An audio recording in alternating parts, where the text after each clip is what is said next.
دیوبندیت کی ابتدا، دیوبندی لفظ کی ابتدا کہاں سے ہوئی یہ کہنا چاہیے. دیکھو علماء دیوبند کے 100% وہی عقائد ہیں تو اہل سنت والجماعت کے صدیوں سے چلے آ رہے ہیں. صحابہ، تابعین، تبع تابعین، جو جمہور امت کے ہیں. کوئی نیا دین علماء دیوبند نے ایجاد نہیں کیا. میں جب جہلم جا رہا تھا نا تو میں نے یہی ثابت کرنا تھا کہ المہند المفند میں کوئی ایک عقیدہ بھی ایسا نہیں ہے جو محدثین کے خلاف ہو. بلکہ جن عقیدوں کو آپ کہتے ہو نا کہ یہ گمراہی والے ہیں وہ تو اجماع امت سے ثابت ہیں. سارے اسلاف، تابعین، تبع جو چلا آ رہے ہیں نا سلسلہ صدیوں سے، سب کا یہی عقیدہ ہے. علماء دیوبند نے کوئی نیا دین ایجاد نہیں کیا. ہاں یہ نام دیوبندی بعد میں پڑا ہے. نام دیوبندی اس لیے پڑا کہ کچھ لوگ بدعت کی طرف مائل ہو گئے، تیجا، 40واں اور اس طرح کی چیزیں شروع کر دیں، تو کچھ علماء نے ان کی مخالفت شروع کر دی. یہ پورا ہندوستان میں بکھرے ہوئے تھے علماء، تو کچھ نے کہا کہ یہ صحیح ہے، کچھ نے کہا کہ یہ غلط ہے، کیونکہ یہ قرآن و سنت سے ثابت نہیں ہے، اسلاف سے ثابت نہیں ہے. تو جنہوں نے بدعات کی مخالفت شروع کی ان کو لوگوں نے دیوبندی کہنا شروع کر دیا. وجہ کیوں ان کو دیوبندی کہنا شروع کیوں کیا؟ اس لیے کیا کہ انگریز نے تمام مدارس ختم کر دیے تھے. تو علماء دیوبند نے نہیں بلکہ علماء نے، جو بھی اس وقت اہل حق علماء تھے، انہوں نے ایک انار کے درخت کے نیچے بیٹھ کے تعلیم کا آغاز شروع کر دیا. وہی تعلیم جو صدیوں سے چلی آ رہی تھی، کوئی نیا فرقہ ایجاد نہیں کیا. وہ جگہ چونکہ دیوبند میں تھی اتفاق سے، تو جو علماء وہاں سے پڑھ کے جاتے تو ان کے نظریات کے حامل جو لوگ تھے ان کو لوگوں نے دیوبندی کہنا شروع کر دیا. حالانکہ بہت سے ان میں دیوبند سے فارغ بھی نہیں تھے. پورے بر صغیر میں علماء پھیلے ہوئے تھے نا. ندوۃ العلماء بھی تو تھا، ندوۃ العلماء، لیکن لوگ ان کو بھی کیا کہتے تھے؟ دیوبندی. میں تو دیوبند سے فارغ نہیں ہوں، مجھے بھی لوگ کیا کہہ رہے ہیں؟ دیوبندی. ریون والے ریون سے فارغ ہیں لیکن لوگ ان کو کیا کہہ رہے ہیں؟ وجہ کیا ہے کہ اب یہ ایک علم بن گیا، نشانی بن گئی کہ جو ربیع الاول مناتے ہیں وہ بریلوی کہلائیں گے. چونکہ احمد رضا خان بریلوی صاحب کا تعلق کہاں سے تھا؟ بریلی سے. تو جو بریلی نہیں ہے تو ان کو لوگوں نے کیا کہنا شروع کر دیا؟ دیوبندی. تو اس سے لوگ دھوکہ دیتے ہیں کہ دیوبند فرقے کی بنیاد 150-200 سال پہلے رکھی گئی ہے. یہ غلط ہے. نام یہ پڑا ہے، یہ پبلک نے نام رکھا ہے ان کا، یہ علماء دیوبند نے بھی نہیں رکھا. لوگ خود ہی فرق کرنے کے لیے نا کچھ چیزیں لغت میں نیچرل ہوتی ہیں، کچھ چیزیں خود بخود چیزوں کا نام پڑ جاتا ہے. اب اگر آپ اس بحث میں جاؤ کہ لاہور کا نام لاہور کس نے رکھا، قیامت آ جائے گی، نہیں پتہ چلے گا. لیکن لاہور تو پتہ نہیں کب سے ہوگا.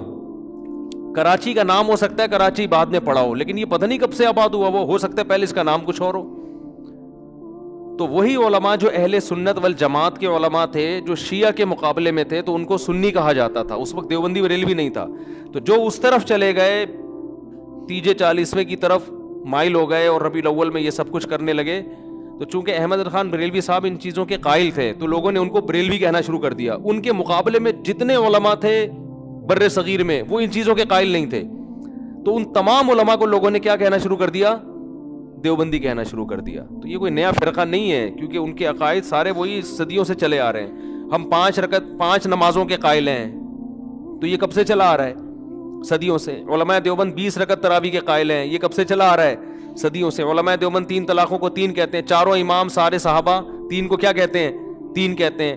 علماء دیوبند اس کے قائل ہیں کہ سب سے پہلا نمبر ابو بکر کا، پھر عمر کا، پھر عثمان، پھر علی. تو یہ تو سارے صحابہ، تابعین، تبع تابعین اسی کے قائل ہیں. تو یہ تو صدیوں سے چلا آ رہا ہے. کوئی ایک عقیدہ دکھاؤ علماء دیوبند کا جو انہوں نے گڑھا ہو. ہاں بعض لوگ المہند المفند کے کچھ عقیدے نکال کے دکھاتے ہیں گڑھا ہوا ہے، تو وہ بات ہوتی تو ہم بتاتے یہ گڑھے ہوئے نہیں ہے. لیکن بات ہی نہیں کی نا، محترم پتلی گلی سے نکل گئے تو اب بات کے پھینکتے رہو بیٹھ کے. اب یہ کچھ عقیدے ایسے ہیں جو علماء دیوبند اس مہند المفند میں لکھے تو ہیں، لیکن اس کا مفہوم وہ ہوگا جو علماء دیوبند بیان کریں گے، وہ مفہوم نہیں ہوگا جو آپ بیان کرو گے. یہ غلط مفہوم بیان کر کے فتوے لگا رہے ہیں ان کے اوپر. ہم صحیح مفہوم بیان کرنے کے لیے جا رہے تھے کہ اس کا یہ مطلب نہیں ہے جو تم لوگوں کو بتا رہے ہو، غلط مطلب بتا رہے ہو. اس کا صحیح مطلب علماء دیوبند سے پوچھا جائے گا نا.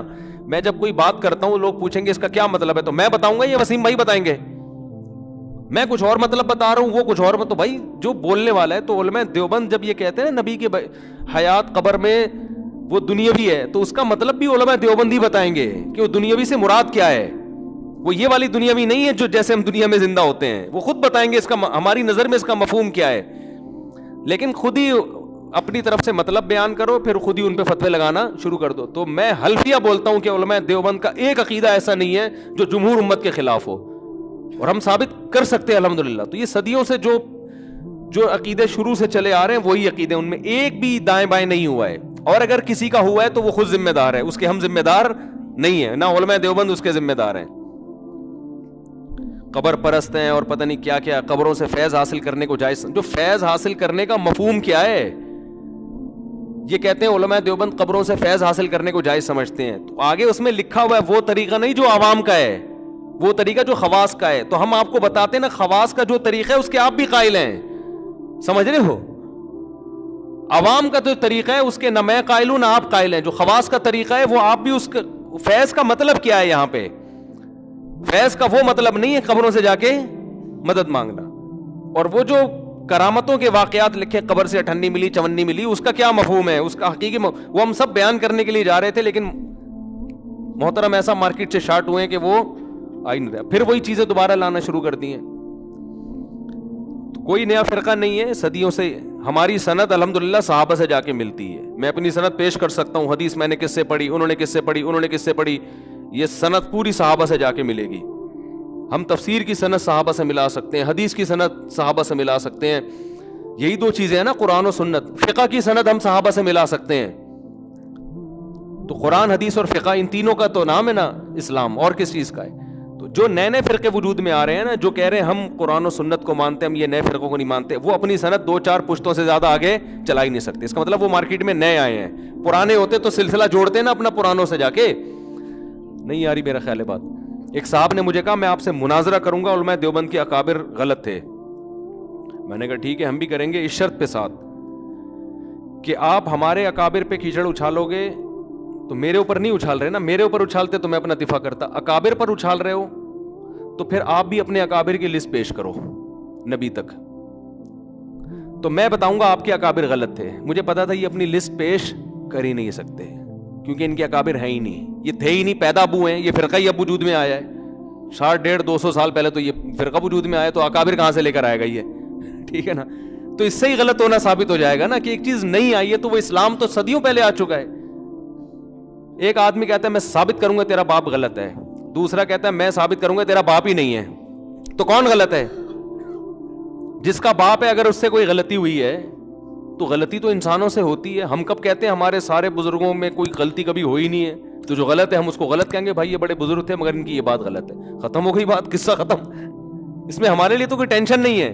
ٹینشن آپ کے لیے ہے کہ آپ کے سرے سے بزرگ ہے ہی نہیں. اس کا مطلب آپ نئے پیدا ہوئے ہو. کلو بدعت ضلالہ, حدیث میں آتا ہے ہر نئی چیز کیا ہے, گمراہی ہے. تو نیا فرقہ کیوں گمراہی نہیں ہے؟ پھر سمجھ میں آ رہی ہے بات کہ نہیں آ رہی؟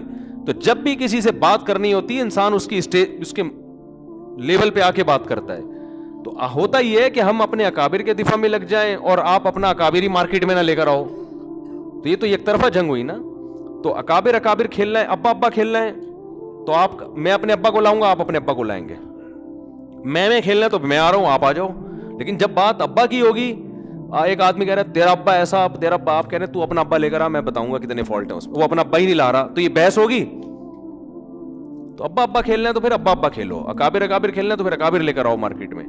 تو نہیں ہے کوئی چیز, اب تک نہیں ہے کوئی اس طرح کی چیز آئی ہے. چھوڑ دو ان مسائل کو, ہم کب سے سمجھا رہے ہیں, چھوڑ دو دیوبندی. ہم تو لوگ الجھا رہے ہیں نا. ہم کب, میں نے کوئی بیان کبھی آپ نے سنا 15 سالوں میں اس طرح کا بیان ہوا ہو؟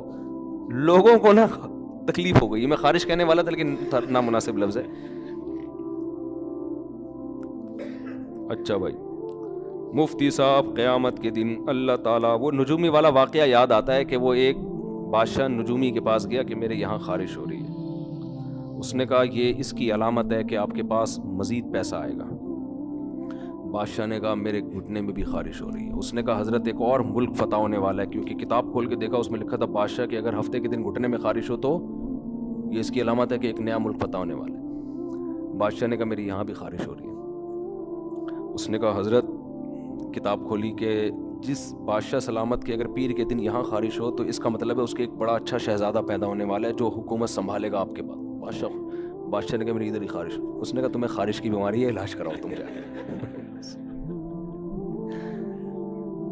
تو یہ جو رفع الیدین کا مسئلہ ہے نا، ان کا رفع الیدین حل ہو گیا تو یہ آمین پہ آئیں گے، آمین سے ٹن مارا قرات خلف الامام پہ جائے گے، امام پہ بھی جائے، پھر کسی اور مسئلے پر آئیں گے، پھر المہند المفند پہ ٹن ماریں گے، پھر بنو امیہ ایسے بنو امیہ، پھر یزید، پھر وہاں سے ٹن مارا، تو پتہ نہیں کتنی شخصیتیں ہیں وہ بحث کرتے کرتے. تو اس کا مطلب ان کی یہ بیماری ہے، آپ کو تھوڑی ہے بھائی، ان کو ہے نا. تو جن کو ہے ان کو کرنے دو، آپ نہیں کرو یہ کام، آپ وہ کرو جو آپ کے کرنے کا ہے. اپنے آپ کو اس خارش میں ڈالو نہیں. حیات النبی ممات النبی کے مسئلے کراچی میں کوئی جانتا ہی نہیں تھا، یہاں بھی یہ مسئلے پھڑے ہو گئے ہیں.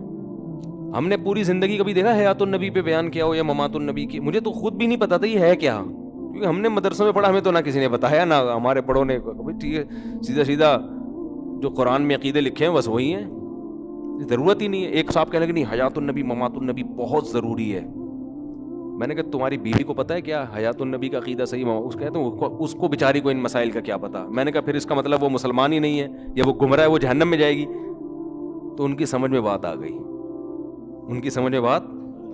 کہ یار اگر یہ ضروری ہوتا تو میری بیوی کو بھی نکاح کے وقت امام صاحب یہ عقیدہ سمجھاتے.